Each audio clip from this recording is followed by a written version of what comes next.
దేవునికి స్తోత్రం కలుగునుగాక. ఈరోజు దేవుని వాగ్దానం శుభ కార్యక్రమాలకు అందరినీ కూడా ప్రేమపూర్వకంగా ఆహ్వానిస్తూ ఉన్నాము. నేటి లేఖన భాగము నిర్గమకాండము 3వ అధ్యాయము 7వ వచనము. మరియు యెహోవా ఇట్లనెను, నేను ఐగుప్తులో ఉన్న నా ప్రజల బాధను నిశ్చయముగా చూచితిని.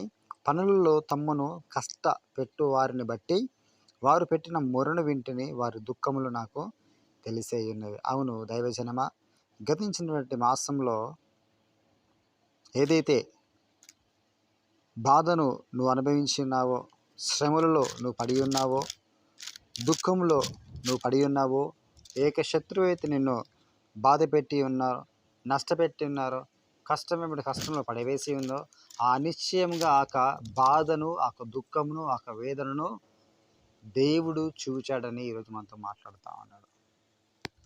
నువ్వు పడినటువంటి ప్రయాసను నువ్వు కట్టుకున్నటువంటి భర్త చూడలేకపోవచ్చు, నీ కట్టుకున్న భార్యను చూడలేకపోవచ్చు, నీ తల్లిదండ్రులు చూడలేకపోవచ్చు, నీ బంధువర్గం చూడలేకపోవచ్చు, నువ్వు ఎక్కడైతే ఉద్యోగం చేస్తా ఉన్నావో ఆ అధికారి చూడకపోవచ్చు, కానీ చూచే దేవుడున్నాడు. ఆమేన్.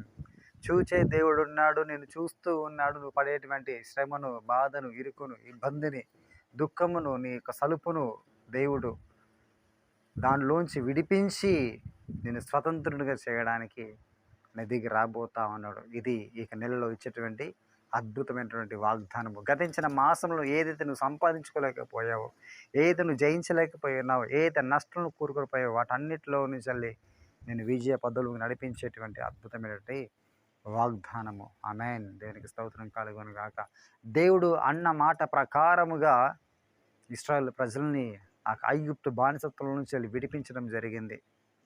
దానికి స్తోత్రం. ఈరోజు దేవుడు నీ కూడా మాట ఇస్తూ ఉన్నాడు, నిశ్చయంగా నీ బాధను నేను చూచి ఉన్నానని. దేవుడు ఐగుప్తు ప్రజల మొరను విని, వారి బాధను చూచి, వారి దుఃఖంను చూచి విడిపించాడు మోషేని పంపించి. దేవునికి స్తోత్రం. దేవుడు ఈరోజు నీతో కూడా ఈ యొక్క వాగ్దానం పంపించి విడిపించబోతా ఉన్నాడు. ఈ వాగ్దానం పంపించి విడిపించబోతూ ఉండగా ప్రభు వైపు తిరిగి ధైర్యంతో మనం ముందుకు సాగుదాం. ఆయన నమ్మకమైనటువంటి దేవుడు, మాట ఇచ్చి తప్పని దేవుడు. ఆయన మాట ఇచ్చి స్థాపించేటువంటి దేవుడు, మాటని ఇచ్చి నెరవేర్చేటువంటి గొప్ప దేవుడిగా ఉన్నాడు. ప్రియ దైవజనమా, నువ్వు దిగులు పడడానికి వీలు లేదుగా, బాధపడడానికి వీలు లేదుగా, చేయడానికి వీలు లేదుగా. దేవుడు నిన్ను స్వతంత్రపూరితమైన దేశంలోనికి, అనగా ఆశీర్వదించబడినటువంటి దేశంలోనికి నడిపించబోతా ఉన్నాడు. ప్రార్థన చేసుకుందాం. స్తోత్రం ప్రభువా, పరిశుద్ధడానికి వందములయ్యా. ఈ ఉదయకాల సమయంలో మాతో చక్కని మాట మాట్లాడే ప్రభు, నీకు వందములయ్యా. అవునయ్యా, నువ్వు మోషేను పంపించి ఐగుప్తు దేశంలో ఉన్నటువంటి ఇశ్రాయేలు ప్రజల్ని శ్రమలలోంచి, బాధలోంచి, వెట్టి చాకల్లోంచి, దుఃఖంలో నుంచి విడిపించి స్వతంత్రపూర్ణ దేశం నడిపించే ప్రభు, నీకు వందములయ్యా. స్వతంత్రులుగా వారు చేసావు బానిసత్వంలోంచి. మేము కూడా బానిసత్వంలో ఉన్నాము, ఇరుగులో ఉన్నాము, ఇబ్బందులో ఉన్నాము, వ్యాధిలో ఉన్నాము, అప్పుల్లో ఉన్నాము, నానా రకాల రోగాలు పడి ఉన్నాము ప్రభు. ఆ బానిసత్వ జీవితం నుంచి మమ్మల్ని కూడా విడిపించండి. అపవాది బంధకుల నుంచి మమ్మల్ని విడిపించండి. పాపపు కట్టల నుంచి మమ్మల్ని విడిపించండి. పాపం అలవాటు మమ్మల్ని విడిపించండి. మీ సాక్షులు మేము జీవించడానికి సహాయము అనుగ్రహించండి. ఈరోజు ఆరోగ్యాలతో బాధపడుతున్న వారికి జ్ఞాపకం చేసుకుని విడిపించండి, బాగుంచండి, స్వస్థపరచండి. దీర్ఘకాలిక రోగులతో వారికి జ్ఞాపకం చేసుకుని విడిపించండి, బాగుంచండి, స్వస్థపరచండి ప్రభు. నీకు దుష్టశక్తులు పీడించే వాటిని విడిపించండి, తను బాగు చేయడానికి నీకు వందములయ్యా. స్వతంత్రులుగా చేయవలసిందిగా ప్రార్థిస్తున్నాము తండ్రి, నీకు వందములయ్యా.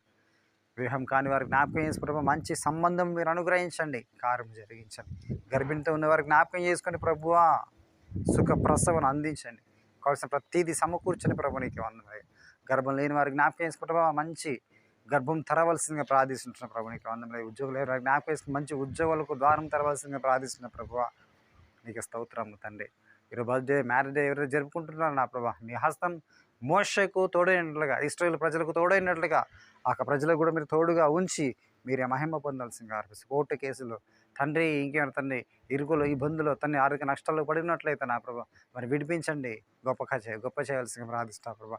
డబ్బులు ఇచ్చి మోసపోయినట్లయితే నా ప్రభా, ఇతర దేశాల్లో ఉన్నట్లయితే నా ప్రభా, వెళ్ళడానికి ప్రయత్నం చేసే వారు కూడా నా అతని కృపతో జ్ఞాపకం చేసుకోవాల్సిన సహాయం అందించి మీరే మహిమ పొందాల్సిందిగా ఆరోపిస్తూ రక్షణ అందించాల్సిందిగా ప్రార్థన చేస్తూ యేసు నీ నామంలో అడిగి వేడుకొనుచున్నాము పరమ తండ్రి. ఆమేన్, ఆమేన్, ఆమేన్. దేవునికి స్తోత్రం కలుగును గాక. ఇక వాగ్దానము మీకు ప్రయోజనకరంగా ఉన్నట్లయితే, మేలుకరంగా ఉన్నట్లయితే ఈ యొక్క వాగ్దానాన్ని అనేకులకు షేర్ చేసి ప్రభు నామమును మహిమపరచండి. అలాగే ఈ ఛానల్ కూడా లైక్ చేసి, షేర్ చేసి, సబ్స్క్రైబ్ చేసి ప్రభు నా యొక్క నామమును మహిమపరచాల్సిందిగా